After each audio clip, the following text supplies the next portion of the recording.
Mes chers compatriotes, le processus électoral relatif à la 8e législature de notre pays vient de s'achever.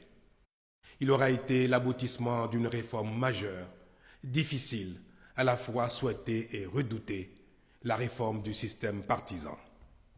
Cette réforme était souhaitée parce qu'elle était attendue de vieille date, autant par les citoyens, la société civile que par les acteurs politiques, pour redonner confiance aux uns et crédibilité aux autres quant à l'importance de l'impact du système partisan sur la qualité de la gouvernance du pays.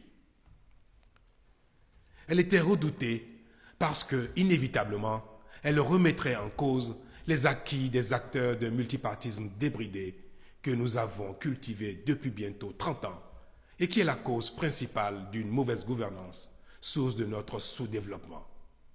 C'était donc en soi une réforme risquée. Fallait-il l'engager au risque de générer toute controverse? Fallait-il au contraire y renoncer, la renvoyer sinon à plus tard, du moins au calendrier grec, alors que l'impérieuse nécessité d'accélération du développement socio-économique de notre pays en dépend aussi?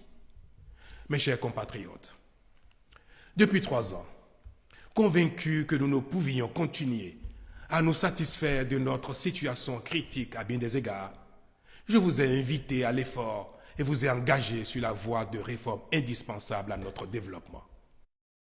Elles paraissent parfois impossibles, inopportunes, mais sont nécessaires au progrès. Elles sont difficiles, oui, mais à force de courage, nous les réussissons progressivement et nous finissons par en reconnaître la pertinence et l'opportunité. Les résultats déjà obtenus sont évocateurs à plus d'un titre.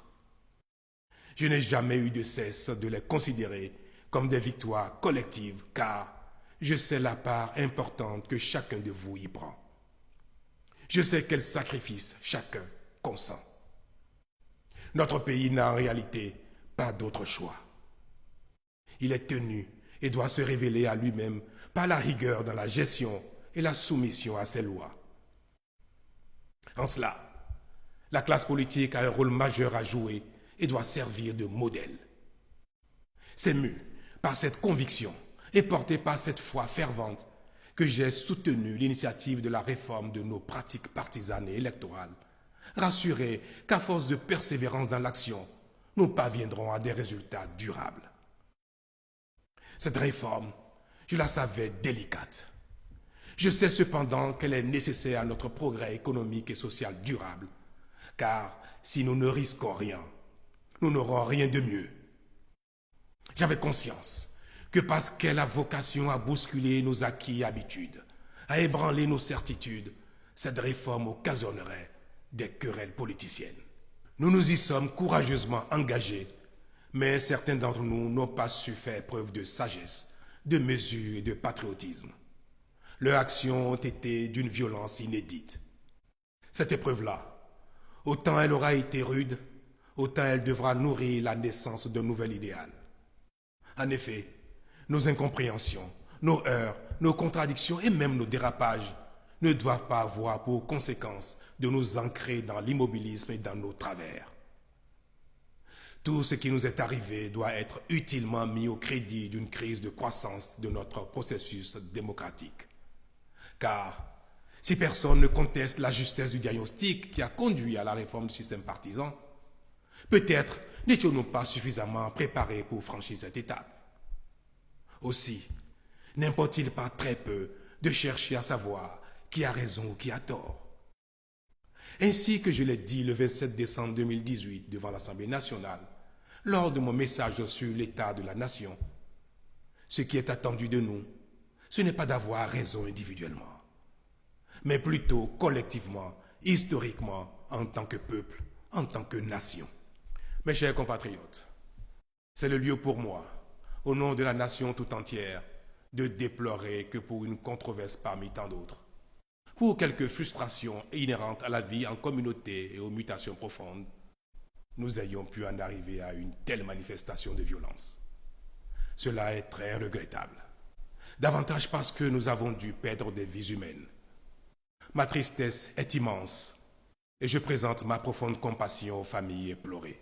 De même, j'ai une pensée affective pour les agents des forces de défense et de sécurité, agressés ou blessés, et je salue leur sens de devoir et du sacrifice au service de la République et pour la protection des personnes et des biens. Je n'oublie pas ceux qui ont perdu des biens de toute nature. En somme, notre pays aura payé un lourd tribut et cela ne doit plus jamais se reproduire. Cette épreuve-là, elle doit nous unir davantage et nourrir notre marche vers le développement. C'est pourquoi je remercie chaleureusement tous ceux qui, individuellement ou collectivement, ont œuvré au retour de la paix. C'est aussi là la preuve que nous sommes un grand peuple, le peuple du Bénin, capable de surmonter nos difficultés. Ainsi sommes-nous restés unis face au drame survenu le 1er mai dernier dans le parc de la Pandjari, avec la mort d'un de nos compatriotes et l'enlèvement de 2 touristes français, libérés plus tard sur le territoire voisin du Burkina Faso, au sacrifice de 2 officiers français. Notre indignation collective est profonde. Elle n'est ni de l'opposition ni de la mouvance. Elle n'a pas de religion et n'est d'aucune région. Elle est simplement celle du Bénin tout entier. Je veux ici, au nom de tous, rendre un vibrant hommage à notre compatriote assassiné, aux soldats français tués et saluer la libération des 2 touristes. Je veux surtout vous rassurer qu'en attendant les résultats des enquêtes, mon gouvernement a promptement pris la mesure de la situation. C'est pourquoi, bien que le parc soit déjà aux normes internationales grâce au savoir-faire de notre partenaire African Park, nous avons décidé de renforcer davantage le dispositif de sécurité, aussi bien en effectifs qu'en moyens logistiques ultramodernes. Ceux-ci seront mis en place à très court terme. Mes chers compatriotes, des difficultés, il y en aura sans doute encore sur notre parcours, pour rythmer notre quête légitime de progrès et éprouver notre détermination à y parvenir. Mais comme à chaque fois, nous saurons puiser en nous les ressources pour être à la hauteur des attentes.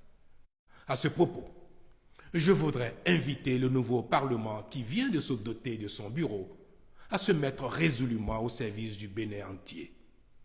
Je l'invite à jouer son rôle avec panache pour démentir les suspicions légitimes qui ont pu naître à son égard et apaiser les craintes qu'il suscite. Il doit, au nom du peuple, voter des lois qui renforcent la démocratie et soutiennent le développement socio-économique, procéder au contrôle méthodique et rigoureux de l'action du gouvernement pour l'amener à faire mieux et toujours plus au service de l'État et des populations. Je l'invite tout particulièrement à rassurer l'opposition politique en procédant à la relecture responsable de la charte des partis et du code électoral pour les actualiser en tenant compte des réalités de l'évolution de notre pays. Il devra en être autant pour la loi portant statut de l'opposition afin de lui créer les conditions les meilleures pour sa libre expression, l'accomplissement de son rôle démocratique dans les formes indiquées et en définitive pour sa contribution au développement économique et social de notre pays. Conscient que nul ne devra manquer au chantier de construction de notre pays, j'inviterai très prochainement toute la classe politique pour des échanges directs, francs et constructifs au profit de notre bien commun, le Bénin. D'ores et déjà, je veux ici vous redire, chers compatriotes, ma détermination à bâtir avec vous notre société dans laquelle la démocratie sera plus que jamais un réel instrument de développement socio-économique, où chacun est libre de ses opinions, mais responsable de ses actes, et où les lois sont les mêmes pour tous. Une société de plus en plus moderne, où chacun, au service de la communauté, dans la sphère d'action qui est la sienne, n'a qu'une seule obsession, faire grandir le Bénin chaque jour un peu plus. Vive le Bénin, je vous remercie.